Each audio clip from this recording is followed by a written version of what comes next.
Hello friends, welcome to my YouTube channel. आज हम बहुत दिन के बाद फिर से यूट्यूब पे आए हैं। आने का मेन रीज़न ये है कि हमने देखा कि बहुत सारा यूट्यूबर जो है कि अलग अलग तरह से जानकारी दे रहे हैं अप्रेंटिसशिप के रिलेटेड या फिर उसके केस से के रिलेटेड, जो कि हैदराबाद में किया गया है 1/3 को हटाने के लिए या फिर उसको नॉर्मलाइज करने के लिए। तो हम अपना राय भी इसमें रखना चाहेंगे, क्योंकि हम सबसे पहले अपना परिचय आपको देना चाहते हैं कि हमने भी अप्रेंटिस कंप्लीट किया है और हमने लास्ट जो है 2022 में जो हुआ था अप्रेंटिस, उसी समय मेरा कंप्लीट हुआ था और उसी समय प्रैक्टिकल का नंबर उसमें ऐड होना स्टार्ट हुआ था। तो आपको ये जानना चाहिए कि उस समय भी जो है ना मार्क्स इक्वलाइजेशन जो अभी ये चल रहा है कि मार्क्स इक्वलाइजेशन करना चाहिए, तो बोल रहा है कि 2022 से पहले जो जिन्होंने एग्ज़ाम दिया है उन्हीं का मार्क्स इक्वलाइजेशन करना चाहिए। लेकिन ऐसा है क्या?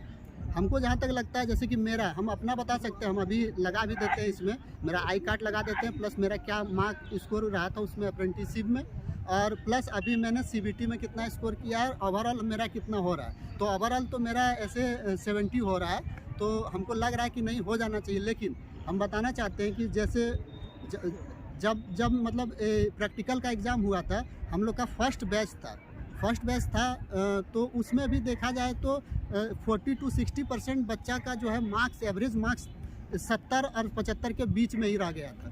तो उसमें भी 90 एबव वाले बहुत ही कम बच्चे थे।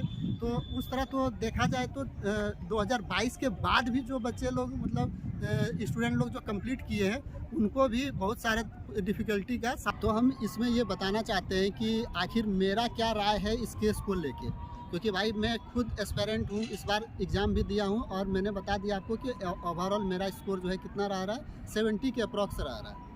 देखिए, इसमें दो तरह का स्टूडेंट आ गया है, जिसमें से कुछ स्टूडेंट ऐसा है, कुछ क्या मतलब मैक्सिमम जो कि 2022 से वो हम भी एग्री कर रहे हैं कि कुछ स्टूडेंट ऐसा है जो कि 90 एबव ही स्कोर किया है, एवरेज स्कोर। जब 22, 23, 24 जितना भी अभी तक मतलब जितना भी लड़का अप्रेंटिस करके निकला है, तो 90 के अप्रॉक्स ही रहा है, एवरेज स्कोर है। किन्हीं का तो 99 या फिर 100 के अप्रॉक्स भी दे दिया है नंबर। तो इसमें डिफरेंस बहुत ज़्यादा हो जा रहा है भाई।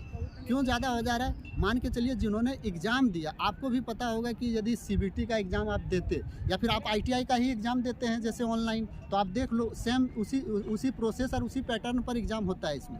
तो दोनों में अंतर कितना हो जाता है? आईटीआई का या इसका प्रैक्टिकल का एग्ज़ाम देते हैं, दोनों में अंतर ये रहता है, उसमें आपको 50 to 60% अचीव करने के लिए अच्छा खासा मेहनत करना पड़ता है, और वो 90% तो मान के चलो नहीं के बराबर ही आता है। तो उनको मतलब इक्विवेलेंट नहीं किया जाएगा। तो सोच के देखिए, यदि कोई लड़का अभी सीबीटी में मान लीजिए 40 या 50 स्कोर करता है, और यदि उस लड़के को मान लीजिए 60% एनएससी में दिया गया है, तो उनका स्कोर और जिनका स्कोर मान लीजिए कोई 30 या 40 भी स्कोर करता है, और उनको यदि 96, 98 या 90 प्लस दिया गया है, तो दोनों में जो डिफरेंस होता है, तो डिफरेंस मान के चलिए कि 16 से 20 नंबर का डिफरेंस हो जा रहा है भाई। तो उतना डिफरेंस को कवर करने के लिए आपको सीबीटी में बहुत ही दिक्कत हो जाएगा। जैसे आपको भी पता है कि अभी 20 मार्क्स जो है कि कर दिया है आपका, करंट अफेयर्स पूछने लगा है, तो उसमें स्कोर करना लगभग नहीं के बराबर ही हो रहा है। खासकर अप्रेंटिसशिप किए हुए लड़के तो ऐसे भी एग्ज़ाम से कट जाते हैं। तो एग्ज़ाम से कटने के कारण उसका बहुत ही प्रॉब्लम होता है स्कोर अचीव अधिक लाने के लिए।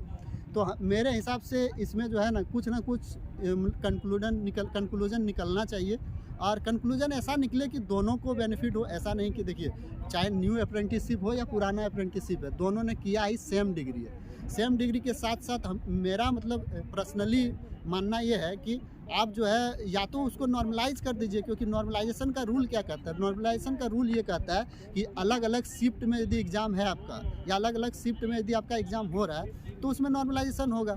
तो शिफ्ट यहाँ पे तो नहीं है, क्योंकि यहाँ पे हर एक साल अलग अलग बैचेज़ में हो रहा है प्रैक्टिकल एग्जामिनेशन।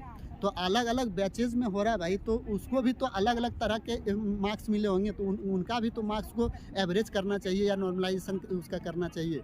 तो भाई आज हम इतना ही बोलेंगे कि केस तो हुआ है, तो हम नहीं चाहते हैं कि केस थोड़ा आगे खिंचाए, लेकिन हम इसमें ये होना चाहिए कि कुछ ना कुछ निर्णय निकलना चाहिए। और यदि इस वैकेंसी में पॉसिबल नहीं हो तो भाई कम से कम नेक्स्ट वैकेंसी में कुछ नियम बना के इसमें नॉर्मलाइजेशन का रूल लाना चाहिए।